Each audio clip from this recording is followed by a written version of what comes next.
Hi, I'm Anne Fraser. Welcome to another edition of Bringing Hope to Alzheimer's. I'm sitting here today with my friend John Avocado. I love that name. Thank you. Do you get a lot of people that mention Absolutely. That's a bit of my origin story too. Yeah. I love that. I want to hear your origin Sure. story. We'll talk about it a little bit here. There you go.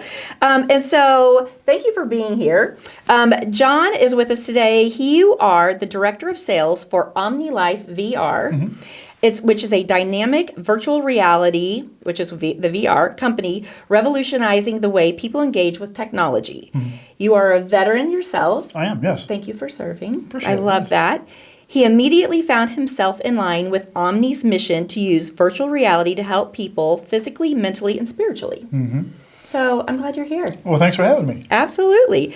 So let's just jump right in. How would you describe virtual reality for any of our listeners? I think everybody's probably heard of that by now, but if someone's not familiar with it, and share a little bit of your background journey working with virtual reality. Right. So virtual reality is where you're first person inside the game. So rather than sitting outside of the game and getting to look in at what an editor would have a very limited view for you to see in on, you're inside the game. So what we call this immersion as opposed to exposure. And so you use your body as if you are, how you control yourself within the environment. And then as you move around the environment moves with you. So we're able to tell a much more fulfilling story through virtual reality than we ever could through any other 2D medium. Okay, so tell us about your journey. So my journey, I came to virtual reality kind of a long circumspect way here. I've always been in technology. I was one of the kids that was in junior high when they put the computers in for the first time. They used to hide the button in the back, and so I started off in 3D right from the beginning. And I understood that much of what we were going to do in our world was going to go how we did things from pen and paper and how we were going to turn them into the digital space. And so I really got into 3D very early. And I've always been a game fanatic. And the two kind of go hand in hand for what we do using virtual reality, where we often tell a story. And so when I came back from the Air Force, I had a little bit of trouble making a transition from what I did in my role as a combatant as to what I did in the civilian world. And how you solve problems were very different. And I had a lot of folks help me through that journey, and I decided if I could ever help anybody else, I sure had to. And when I discovered what we could do with virtual reality, how very powerful the mechanic of the technology is for as a tool to get inside our brain, I knew that I had to become part of this. So here I am today. I love that. Okay, good. Well, so tell us, as far as Omni Life VR and the types of services offered for interactive learning, interactive therapy, and interactive fitness. Walk us through what to expect with typical virtual reality session, and are these sessions covered by insurance? Oh, absolutely. So right off the bat, I'll talk about, there's two great distinctions about how we approach virtual reality for access to therapy. One would be direct to the client, as if you were a customer coming in and getting virtual reality technology and experiences and taking it home and doing it for yourself, versus what we would put into a clinic where you would have a clinician help you. Now, both of these are tools that you can use for work either physically, mentally, or spiritually to enlighten or improve yourself. How we approach that's a little bit different, whether you're trying to do that all on your own or whether you're going to have the help and the guidance of a doctor or a physician that has the experience to kind of guide you through some of those more complex. We're actually kind of in the transition right now where we're using artificial intelligence to bring a lot of that about much greater capacity to the individual at home, but we still work very much within the industry to rely on the clinicians themselves to provide guidance and experience to the situation.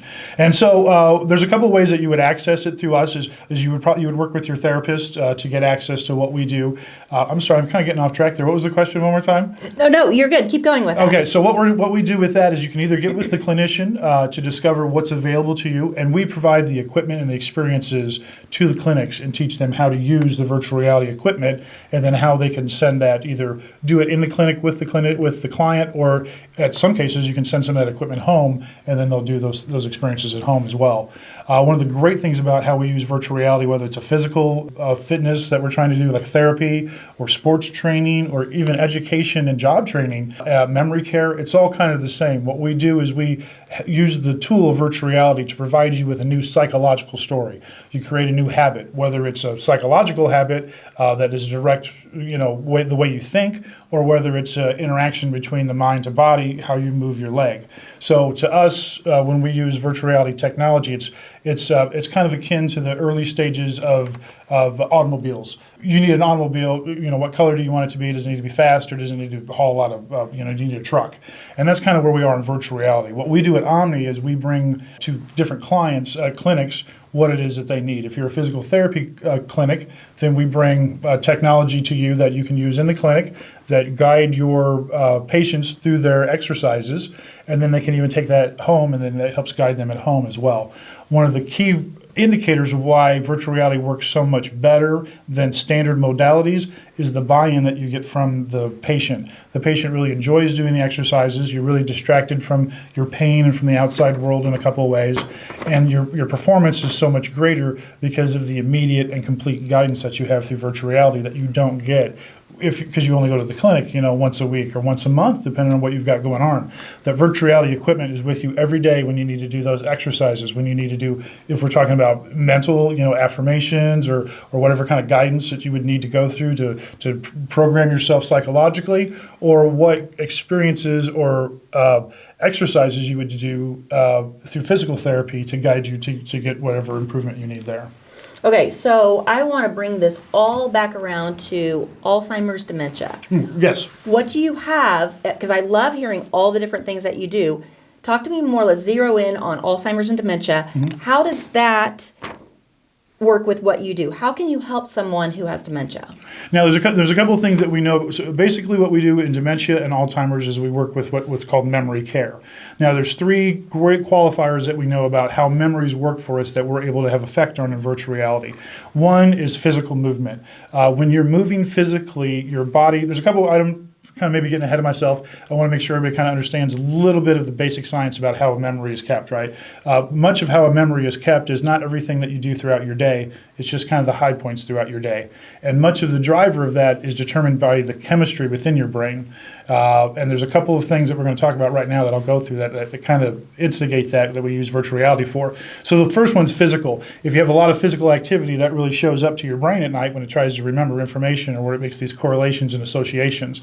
So a lot of physical activity, virtual reality really guides you that way. The other one is cognitive interaction. We don't want people just to remember stuff, but we want them to be able to have to work on that information. Particularly with dementia and Alzheimer's, virtual reality experiences or the games that we put you in really force you to do things that's hard for us to duplicate out in the physical world, like geolocation, where you are in a room, whether you're in this room or that room. We deal with time a whole lot, order of operation. Did I do this first? Did I do that first already? You can train folks and try to help them re-indemnify those codifications within their brain to do things in the right order of operation. So Alzheimer's and dementia, we're able to, especially if you have mobility issues, I can train you in a virtual reality environment that you never have to get out of your chair, but you've done the cognitive exercise to have the mental memory capacity, even if you didn't have the physical mobility to move around a room and reassociate yourself with the things that are in the room, or even people that are not with you or near you. We're able to really develop the environments and put in the objects that allow you to interact with them much quicker. So cognitive interaction is that one. And then the third one that we really know, there's actually four. The third one that we really know is the chemical makeup that's in your brain. Say, for example, we send a kid to school, and even if he has a teacher that has a really dynamic classroom, she puts on an outfit and they all sing a song, and it's a big spike for us in our memory throughout the day. But then say right before you go to bed, you're with your family, you go out to eat, and you almost get in a car wreck. Well, the spike of chemicals that you're going to have from that car wreck, the excitement of all that, will override the excitement that you had from the education that you got at school that day, because our brain only kind of goes through and remembers some of this stuff because it's too much for us to make too many associations. So it throws away a bunch of stuff. And oftentimes what happens, those chemical engrams determine what's kept. So we're able to put you into what's called a state of wonderment. We're able to put you through an emotional roller coaster so that the things that you do in an experience, whether you're training your memory or you're working on cognition, your brain will recognize and capture those things and make associations overnight and make those codifications. The fourth great aspect about virtual reality is what we call iteration, is we can do things in virtual reality time and time and time again much more quickly than we could in the real real world. A great example of that is when we work in sports training. We run some soccer training programs. And if you give a kid a soccer ball and put him out on a soccer field, he might kick that ball 30 times, and he'll run all around and be distracted by all of his friends, and he'll make all sorts of movements and gesticulations. We put that kid in virtual reality, and we give him a virtual ball to kick. He'll take the same 5 or 6 steps and kick that ball instead of 30 times in an hour, he'll kick it 120 times. And those are the only 5 or 6 steps that he took. And he was not distracted by the outside world. Now, that's really important to us because our brain is always making the same neural connections, but in virtual reality, I'm able to separate the psychological story from the physiological story, the story your mind tells you from the story your body tells you. And when I can turn off enough of the outside world, you still make all these neural connections, but it's just the information that you're making associations with.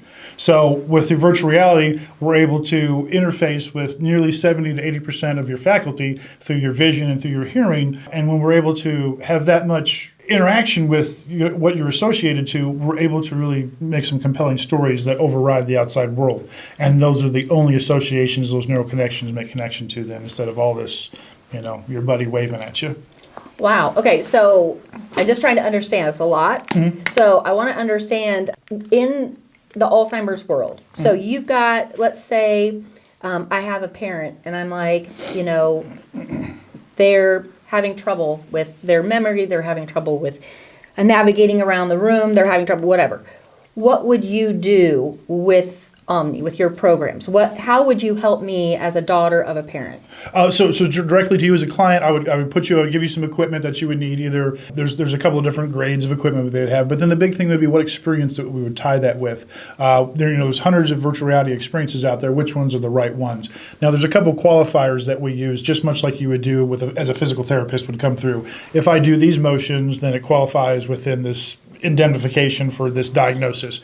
We do the same. We go through and do the same thing for your faculty through dementia and Alzheimer's. What things really cause you to move? What things really cognitively engaging? And what things give you that emotional roller coaster? So that and iteration, so that you'll capture that. Now, there's a couple programs on the market, particularly for dementia. One of them is called Fisherman's Tale, that is directly designed to try to hit all these triggers that dementia and Alzheimer's patients have problems with: location-based information, time-based information, name associations. And so as you go through that virtual reality experience, it really kind of tests you to kind of, where are you at in time, where are you at in space. And so it's a great virtual reality experience to try to force you to do that. And that's the great thing about what we're able to do with virtual reality, is that oftentimes what we're trying to do is we're trying to do something that's hard for somebody to visualize. We're able to use virtual reality to make a visualization that you just never could before. A great example of that is what we do with, I'm going to get the letters wrong, ERM therapy, with the noises where you go back and forth from side to side of your brain. Well, with virtual reality, not only are we able to do the noises from side to side, but we have vibrational controls. So you have haptics, so you get a physical interaction with your neural sensors. So either in your hand, or I can put a shaker, a motion sensor on you that would activate, and so we hit all these markers that really help you make those associations. And then we do a visual association. So there's something that's on the left side, something on the right side. And when we ask somebody to do maybe even like behavioral modification, we want somebody to do a role-playing exercise. It's really hard for us to get into the role or to fulfill all of the qualifiers to really role play this out. But when we put it into virtual reality, there's so much structure to what we're seeing in the environment that it guides us. It makes it, we are compelled to interact with it. You are compulsed. If I put you in a virtual reality room and you only have A or B to choose from, you'll pick one or the other if you know that moving forward is the objective, right? And most of us kind of very intuitively know that we want to move forward with whatever's in front of us. And so virtual reality allows us to provide very easy visualizations that force us to either psychologically or physically react in the way that we want us to. So in physical therapy, what we've done is we've gone through and we did photo capture, and we captured our development team that we work with in Europe. Photo captured all the movements that you would want to make to do a squat or move your leg or whatever, or turn your arm after surgery, rotator cuff surgery. And so we captured all those with a bunch of photos, and we determined this is the way that you need or want to move your arm. It's called telekinetic structuring. And so the way that we want to move your arm, we create a game that forces you to do the movement we want you to do, make your arm move that way. And so a great example of that, especially with the shoulder, the game that our development partner came up with is where there'll be magic potions that are floating through the air. And you have to capture and grab these magic potions and turn and twist to dump them back into the cauldron. Now, what we do with gamification is that we're able to truly distract somebody from their interaction. And in the physical therapy space, it's really easy for us to see. Physical therapy, we're able to get somebody to work up to the point of pain as opposed to the anticipation of pain, which is where that major performance modifier comes from. You really got to push up to that point, up to pain as opposed to the anticipation. And that last little percent is really what gives you the greatest acceleration in your performance. And so with virtual reality, we're able to do just enough pain, called pain differentiation, that we're able to distract you from the anticipation of pain that you work right up to it. Psychologically, we kind of do, we're probably getting one of those questions in a minute. Psychologically, we do the same thing. And I kind of got off the subject of what we were doing with Alzheimer's and dementia, but they're what you would do if you were to come to us and I were to work with you directly as a client, which is not so many where we work most of the time. We work with businesses and clinicians, but I can absolutely sell you a headset and set you up with the equipment that you would want. There would be either client side where you would work with a clinician to have access to particular programs that they could give you particular exercises or have some control over what you're doing in there, or there are some standalone experiences that we know if you do these things, if you meet these qualifiers, you will have an extended endurance in your dementia journey. The thing that we know about dementia and Alzheimer's, it's degenerative, it's physiologically degenerative, so virtual reality cannot repair that damaged physiology, the body, but what it can do is just like if somebody lost a leg, we can teach somebody to walk again, but you'll never walk like a bipedal person. You'll have to walk like a unipedal person on one leg, either through some other methodology. We do the same thing with our mind. Just because I can teach you to walk again by creating new neural pathways. If you have a psychology or psychosis, or you want to try to reconnect to a memory, essentially what we do through iteration after iteration of exposure therapy, immersion therapy, and virtual reality, you can become reconnected to those thoughts and those memories. Okay.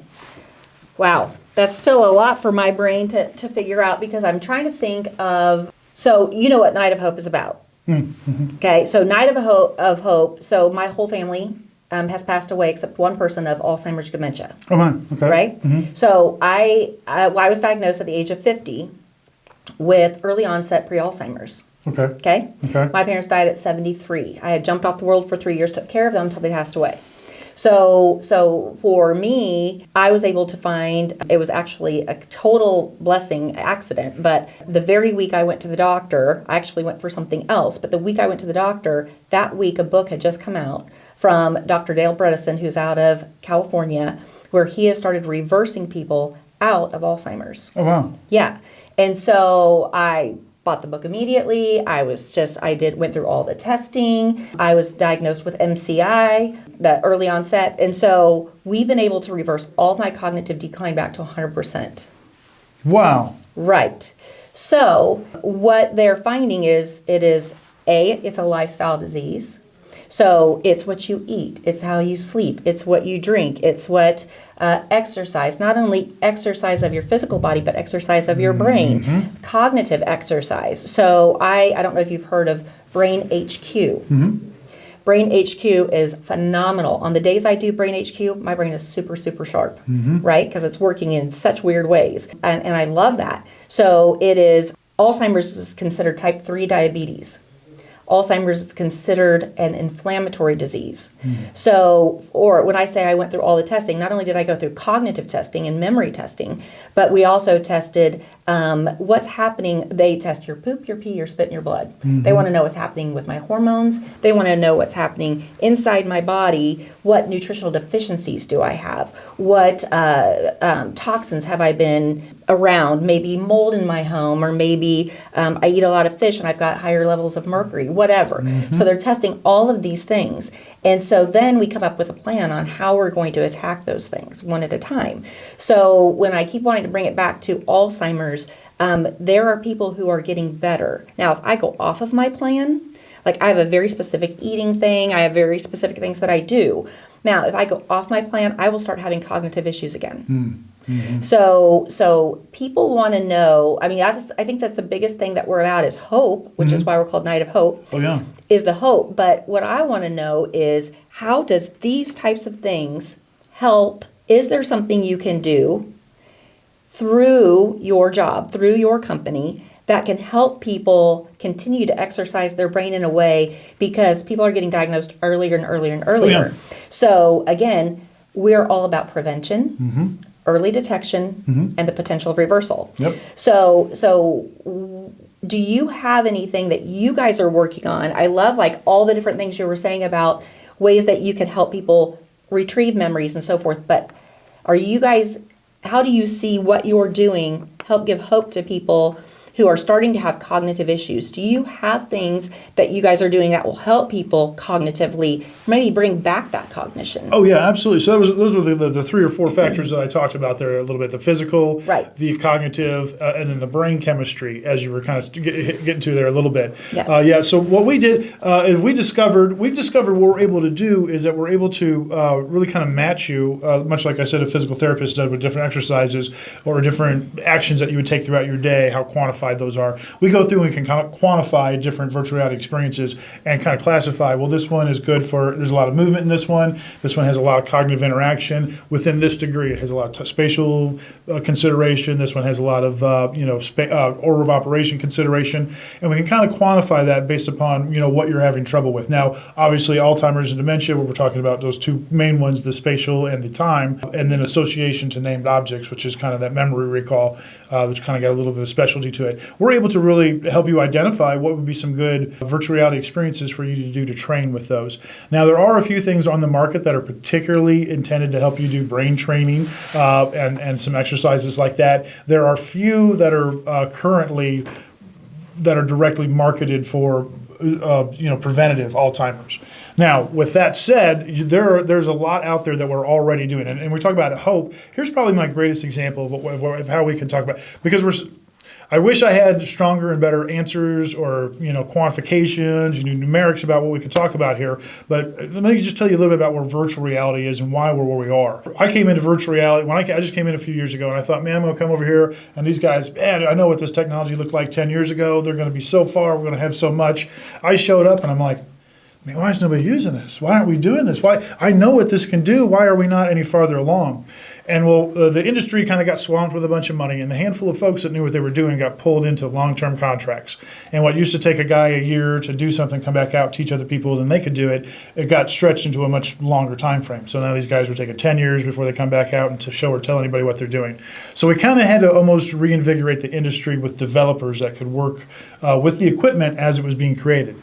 And now we are 10 years later. We've got great equipment that's affordable for people to be able to access, not only just at home, but on a commercial level as well. And then we have experiences to go with that equipment that are worthwhile. At the beginning, virtual reality was just the novelty. But look at all this fun stuff we could do with it. And like many technologies, entertainment was one of those first frontiers that it came into. But 10 years down the road is what it took for the technologists and the clinicians to get together and start to develop these meaningful experiences that really instigate you to get what you want performance-wise out of it. When we're talking about the physical therapy space, we had to go through and do all the telekinetic photographs to try to figure out what movements you really wanted to make, and then pair that technologically with how we would force you in virtual reality to make those movements. And then the same thing had to be done with psychology. There's our development partner, again, is out of Europe. They were a few years ahead of us than what we were here in America. And they're probably the flagship in the world with what they do. And you were talking a little bit about those chemicals and about some of the other alternative things that we're looking at. SciTech actually has a boot that goes between the virtual reality headset and your face, and it captures the chemicals that your skin is giving off. Now, many people may not know this already, but we can understand and recognize a lot of neural divergence just with a regular virtual reality headset. It was one of the first things that we discovered in the industry to be able to make virtual reality work is we had to see your eyeball really well. So there's a lot of rear-facing cameras in a virtual reality headset, and it's all to watch and track what you're looking at with your eye. And so to discover how to do that in the technology, we really had to kind of figure out how the eye worked and how it worked with your brain. And early on on, they were able to discover that some people's eyes didn't work like others did. And we were able to discover that neurodivergence, and now within the industry, within, I think a few minutes, they can put you in a particular program and see whether you're on the autism spectrum or whether you've got, this, that, or the other thing, based upon the way your eye movement is, because it's so directly connected with your brain. Now, when it comes to dementia, when we talk about what I can really provide for hope, is unfortunately less clinical and more what I can tell you what we've seen in our experiences. Now, we have had a number of individuals that come in with us, and we work with them experiences, and it's pretty transformative. The best story I can tell is that we had a gentleman came in, a woman came in with her father, older gentleman, pre-onset Alzheimer's. He really, when he came in, his head was down, he was shuffling, he wouldn't hardly even put his hands in his pocket, he wouldn't look up at it or engage anybody. We put him into an experience called the Apollo experience. And so this is the way virtual reality, and I can get deep into the tech about how we kind of capture your focus and really kind of reassociate these memories. But let me just tell you about the experience. We put him into this experience called the Apollo experience. Starts you off in the 1960s, you're sitting on a flower pattern couch, you're looking at the console TV, and it walks you through the whole moon experience. Now, when we talk about reminiscent therapy, which is what we oftentimes work with in memory care, is we're trying to make associations to memories that you had before. Now, there's different levels of that. I could spend a lot of time, money, and energy developing a particular program just for you, that's your house, your pictures, your people, and make those associations. But in virtual reality, because it feels first person to you, you are in the experience instead of just watching it. You're sitting in this living room watching the moon, landings happen. The next thing you know, you're on the catwalk with Buzz Aldrin and you're giving him a thumbs up. You're in the capsule, you shoot to the moon, you go do this whole experience and you come back. Now, we put this gentleman into the experience, and about partway through toward the end, he started to cry, and we didn't quite know what we were going to do. Well, he kind of wiped his eyes underneath the headset. When it was all over with, we gave him, we're like, all right, we're going to kind of bring you back to reality. Close your eyes for me, and we'll get you out of the headset. So we got him out of the headset. And he didn't quite say anything to anybody, but he muttered a little bit, and he went into the restroom, right next to us there, right down the hall. And he went into the restroom, and he had a comb in his pocket that his daughter had combed his hair with before they came in.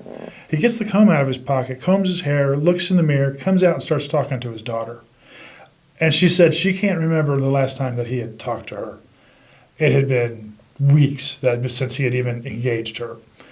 And he left that place alert, upright, connected, communicating, talking.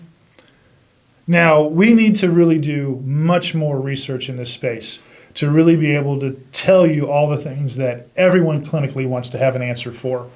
But when it comes to what does and doesn't work, we do know that virtual reality, and it doesn't take a lot, on virtual reality, we can really start to do those reminiscent therapies, connect you with close associations, reconnect you to memories that you just don't have neural connectivity to, just like making that scar tissue. You can become reconnected. You can develop a new neural pathway under the right guidance that gets you to that situation where you start to connect to those memories. And that's what I wanted to hear from you. So I know that there's things that they're starting to do that's really helping people. There's a commercial that's going viral right now. It's Chevrolet. Mm-hmm. And it's a granddaughter, has a grandmother that has Alzheimer's. And anyway, she reenacts a day for her, takes her to her home that she was born in, that kind of stuff. It's very, very cool because the grandmother who hadn't talked in a long time ends up coming back, and she's back with them. And she's actually, it re-engaged some of those neural pathways. Mm-hmm. And so I think that this is a huge thing in the future of helping maybe connect different things together, along with all the things that I have to do through supplementation, through my diet, through exercise, through brain training and all that. Mm-hmm. I think you're onto something there that would be helpful for families, memory care places, things like that, that being able to pull all those pieces together, I think there's a big tie-in with that. Mm-hmm. And so you're working in communities around Kansas City mm-hmm. for memory care, mm-hmm. okay? And how do they hear about you? How can other communities reach out to your company and somebody that does what you do? Oh, yeah. So you can reach out to me. You can get a hold of me, Johnny Avocado. I'm at www.omni-life.com. omnilifevr.com. That's OMNILIFE-VR.com. So the best way to kind of reach out to us. My phone number is 816-832-1276. And if you reach out to me, I can either get you connected or with what we have available to individuals, at the civilian, well, not the civilian, but at the home use level. And then if you're really interested about the full power of what we can provide, then that's when I would want to talk to you about what we can do to introduce virtual reality to your clinician. And that's really where we are with the stage of that. We do have measurable proof. There's been studies through KU and universities across the country about measurable proof about what virtual reality does to stave off the decline of Alzheimer's and dementia. And we use that in conjunction with what our own experiences are to help you try to really find what's good for you. One of the best things that we can do is provide the highest quality virtual reality equipment and experiences to your clinic, and then they can develop what's called a baseline for your care, and then we work with them to provide you at-home equipment that you would take home with you that you could use daily to stay up on your regimen. Okay, very good. Because Night of Hope, we're all on the proactive side, so to speak. There does come a point as far as the reversal of cognitive decline, like I have had. There's a point where if someone's really, really far down that road, the total reversal it becomes less and less, right? So the earlier you can be diagnosed with some sort of cognitive decline, the better your chances are of being able to come out of that, right? And so as far as what you're doing, are you guys, as far as preventative, so we speak directly to adult children of people that have a family member that has Alzheimer's. Because anyone who's walked through that has a loved one that's been through it, you always in the back of your mind are saying, am I going to get this? What can I do to make my brain super sharp? So do you guys have a program for people like me who have MCI that I have reversed, but I want to continue to do everything I can to keep my brain as sharp as it can be? Oh, absolutely. So what we discovered is we would do an assessment. There may be one or two experiences that I would tell you to stay away from. But what we would do is we would come through and we would help develop a regimen of preferred virtual reality experiences that hit all those qualifiers for you. Like if you know that you need particularly, like we talked about, you need the physical, the cognitive, and the emotional state of mind to all be kind of in parallel. We can set you down and talk about what the right experiences are for you based upon your mobility, your cognitive ability, how far you are in your experience. We could absolutely make some recommendations to you. Now, I'm not a clinician, so I can't make a clinical recommendation to you, but I can make a recommendation to you from our experiences working in virtual reality. Now, we do work with I don't currently have a preferred partner that we work with in this space right now in the metro. That's actually somebody we're trying to look out for, is somebody that I would work with directly as a preferred partner. But usually what we do is we just provide the access to the equipment and the experiences through a clinic side. But if you yourself are wanting to get out ahead of that, there's a whole lot that I can give to you that I know works and that you can begin to get with right now. Okay. There's like I said, you would kind of have to want to. It would kind of be dependent upon where you were at in your journey. Okay. Wonderful. Wonderful. Well, that is so much information, more than I had anticipated. So I love all that. And I love what you're doing in so many realms, but I think that realm of the cognitive decline, and that early onset is particularly inspiring to a lot of people who are trying to figure out how they can continue to make their brain the best it can be. So anything else you wanted to add today? Oh man, just absolutely come down and check us out. We've got a location. We run an entertainment studio, and what we do with Omni doesn't require much inventory, so we headquarter out of our entertainment studio. But it's a great opportunity for us to also, it's the same commercial equipment that we bring into clinics. What we do with virtual reality is we separate the story your mind tells you from the story that your body tells you. And when we're able to do that, we're able to help you reprogram your mind, make connections or associations, or we can help you reprogram your connection to your body, right? Because the mind controls the body, as long as you don't let the body control the mind. And the virtual reality interface allows us to do this in a way that with such efficiency and with such a performance modifier compared to any other modality that I really wish that everybody would come out and get a hold of me, find me, ask your clinician about what they're doing using virtual reality. I really wish that you would use me, but the deficit that we have in the mental health space, especially where it comes to memory care, dementia, and Alzheimer's. One of the cruxes is there's not enough access to care. And virtual reality is not the total solution, but virtual reality absolutely is one of those tools in finding a solution for everybody. And if what's right for you is to have a unit at home and to get ahead of your decline, then that's absolutely what we can help provide you with. I can give you equipment, I can give you experiences, and I can give you the guidance that we have about what we've helped other folks navigate through this situation. And if you are at a part where you are working with clinical intervention, talk to the clinician, talk to your clinic about what they're doing and what techniques they're using. Some of the clinicians, because you may know how it is, the medical space is full of a lot of options, a lot of opportunities. It's difficult sometimes to navigate to see what really is going to work.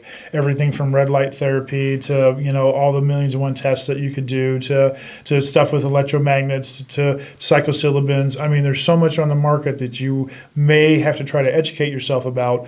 That we have the same problem that you at home do, is clinicians have so many things to look through as well.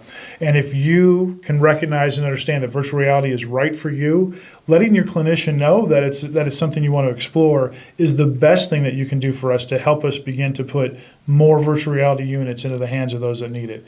It's like I said, it's not everyone's total answer, but it's absolutely a tool that can stave off the decline and that really can have performance indicators unlike anything else that you could do on your own or even with some of the best clinical help out there. Wonderful. Love that. Well, awesome.